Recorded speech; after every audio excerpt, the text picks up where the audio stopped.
이제 이준석과 이제 이재명 후보는 상수로 두고요. 이제 네. 국민의힘의 대선 후보가 누구로 나왔을 때 지지율이 어떻게 변동이 있냐를 두고 조사한 3자 여론조사 결과인데요.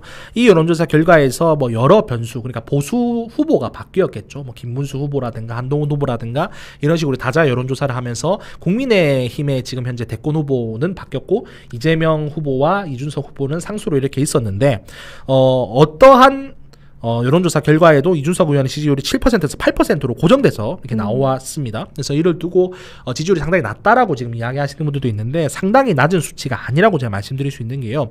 지금 개혁신당의 직전 정당 지지율이 1% 나왔어요. 국민 100명 중에 1명만 지금 개혁신당을 지지하는 상황에서 8%가 나왔다는 거는 지금 개혁신당이 가지고 있는 정당 지지율의 8배가 나왔다라고 해석을 하는 게 맞는 것 같고요.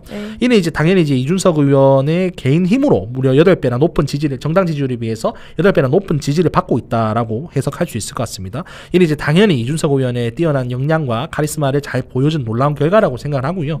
과거에 이제 제3지대 대선 후보로 20% 넘는 득표를 올렸던 안철수 전 국민의당 대표 같은 경우에도 정당 지지율과 거의 상응하는 수준의 득표를 보여줬던 것을 생각한다고 하면 이준석 의원에 대한 인물 기반의 지지가 상당히 높은 상황이다라고 긍정적으로 평가해 볼 수 있겠고요. 네. 특히 이제 주목할 점은 이제 이재명 대표와 이준석 의원은 상수로 지금 매번 여론조사마다 지지 후보로 물었고 국민의힘 후보는 김문수, 오세훈, 한동훈 등으로 다르게 물었을 때 지지율이 비슷하게 나왔다는 거거든요. 이것은 뭘 의미하냐면은 국민의힘에서 누가 후보로 나와도 보수 고정표, 진보 고정표에서가 아니라 사실상 투표에 관심이 없는 중도 지지층에서 이준석을 찍는 사람의 숫자가 나왔을 높다. 이 8%라는 수치가 보수 고정표, 진보 고정표에서 빠져나온 숫자가 아니고 사실상 이준석을 지지하는 고정표로 자리매김하고 있을 확률이 높다라고 해석할 수 있을 것 같고요. 네. 지금 현재 우리 대선이 역대급 비호감 대선을 치르게 될 수 있다는 측면에서는 이준석 의원에 대한 지지율이 추가로 반등할 수 있는 여러 포인트가 됩니다. 왜냐하면 보수 고정표나 진보 고정표에서는 고정적으로 46% 정도 이재명 후보를 지지했고 한 30% 이상 어떤 국민의힘 후보가 나와도 국민의힘 후보를 지지해 준다라고 하는 여론조사 결과 중에서도 8%가 나왔다는 것은 이것은 진보 보수 여론 진보나 보수에서 나온 표는 아니라고 보는 게 상식적이거든요. 그러니까 중도나 아니면은 투표에 대해서 관심이 없는 국민들 중에 8%의 지지율을 받았다라고 하면은 이는 당연히 지금 현재도 지지 후보를 정하고 있지 않은 국민들이 이준석 후보에 대한 투표로 이어질 수 있다. 지금 8%인데 실제 대선 전국에 들어가면 들어갈수록 투표에 관심 없는 국민들, 양당 후보에 지진 국민들이 추가로 이준석을 지지할 확률이 높다라고 지금 해석을 하는 게 맞는 것 같습니다. 네, 그리고 또 이준석 의원이 최근 규제 기준 국가제를 주장을 해서요 화제가 됐다고 들었습니다. 네. 이거는 어떤 내용인가요? 예, 이준석 의원의 규제 기준 국가제는 혁신적인 아이디어다라고 이야기할 수 있는 게요. 이제 이 의원은 산업 성장의 골든 타임을 놓치지 않기 위해서 산업별 선진 국가의 규제를 그대로 이제 가져와서 국내에 적용하자고 제안했습니다.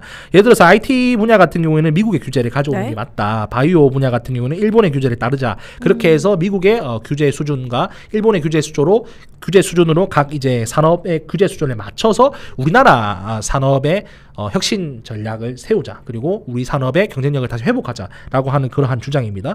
이는 이제 우리나라의 규제를 선진국 수준으로 끌어올리고 기업들의 글로벌 경쟁력을 높이려는 그런 의도로 해석되고 있습니다. 네, 그런데 일부 민주당 지지자와 또 당직자들은 다른 국가의 기준을 한국에 도입하는 것이 말이 되냐 이런 비판도 있더라고요.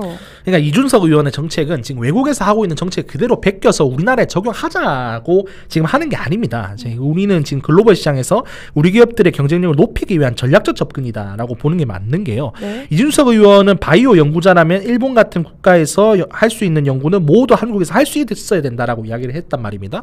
바이오 연구로 예시를 든다고 하면은 지금 우리나라에서 여러 가지 법적인 문제와 규제적인 문제로 꼭 필요한 연구임에도 불구하고 지금 하지 못하는 연구들이 많이 있어요. 근데 그런 것들을 생각해 봤었을 때 당연히 일본 수준으로 규제를 풀어주고 완화를 해줘야 우리가 최소한 일본 수준의 실험을 한다거나 아니면 바이오 산업을 할 때 걸림돌이 없을 거 아닙니까? 지금 이거에 대해서 이야기하는데 일본의 근거를 가져와서 그대로 적용하자라고 지금 해석을 하는 거는 글쎄요. 제가 볼 때는 뭐 실질적인 문해력이 좀 떨어지는 분들 아닌가라고 말씀드릴 수 있을 것 같고요. 네.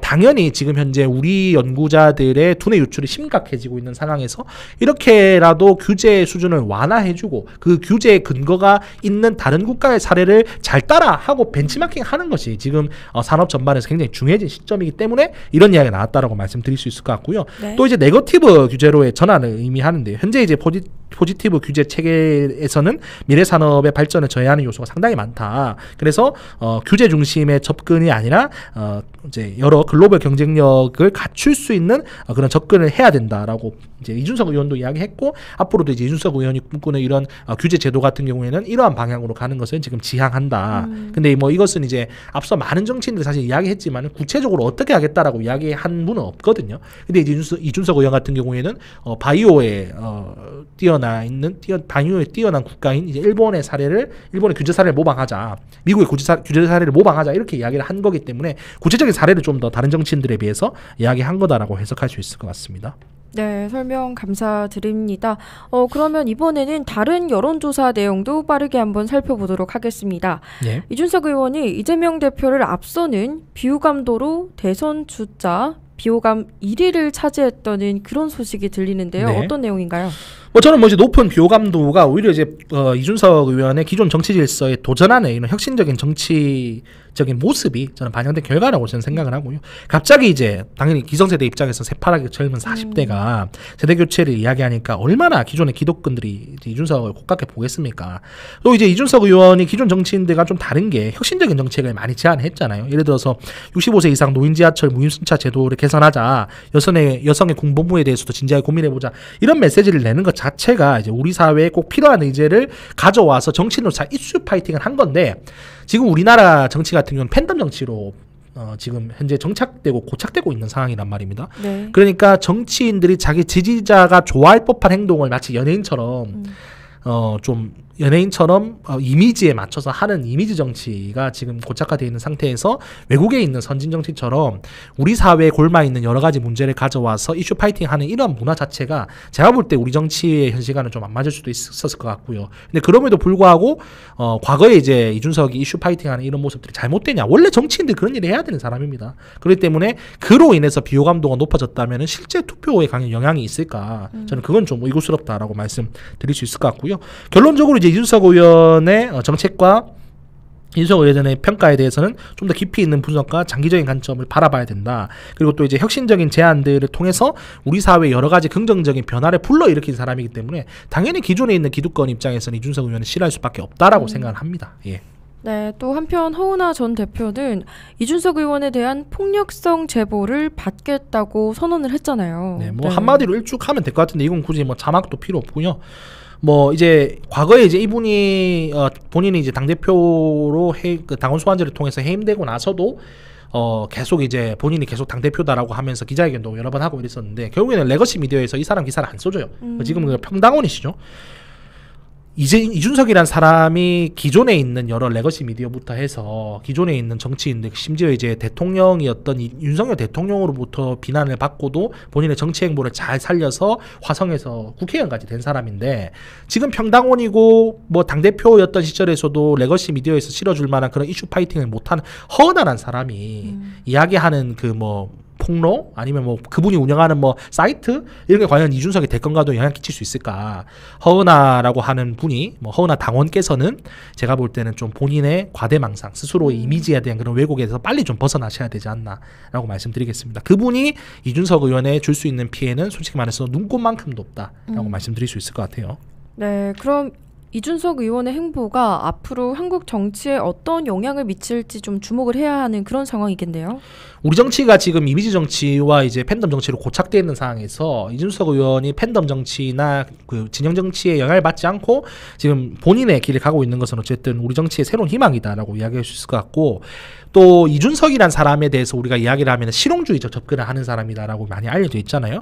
그런 것들을 생각해 봤을 때 이분의 혁신적인 아이디어가 우리 정치를 한 단계 발전시킬 수 있는 그런 분이다라고 말씀드릴 수 있을 것 같고, 물론 이제 앞으로 가야 할 길이 쉽지만은 않습니다. 그럼에도 불구하고 이제 이준석 의원이 보여준 리더십과 비전이라면 충분히 극복해낼 수 있을 것 같고요. 한마디만 좀 더 하자면은 이제 방송 기준은 오늘이죠. 네. 오늘 이제 동덕여대에 방문을 해서 지금 이 동덕여대 사태를 만든 폭도들은 이제 내년에 잘 졸업을 하는데 지금 아무도 이제 그 폭도들이 일으킨 이 사태로 피해를 입은 일반 학생들에 대해서 이야기하는 정치인들은 없었단 말이에요 지금까지.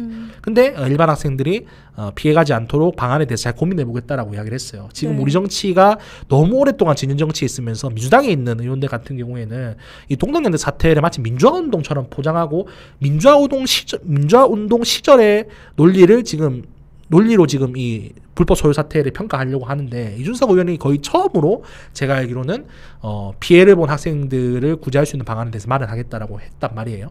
이준석처럼 실질적으로 사태 피해자가 누구인지를 잘 들여다볼 수 있는 눈을 가진 사람이 정치인이 됐을 때 비로소 그때 우리나라가 좀 더 질적으로 성장할 수 있는 그런 계기가 되지 않을까라고 생각하고 있습니다.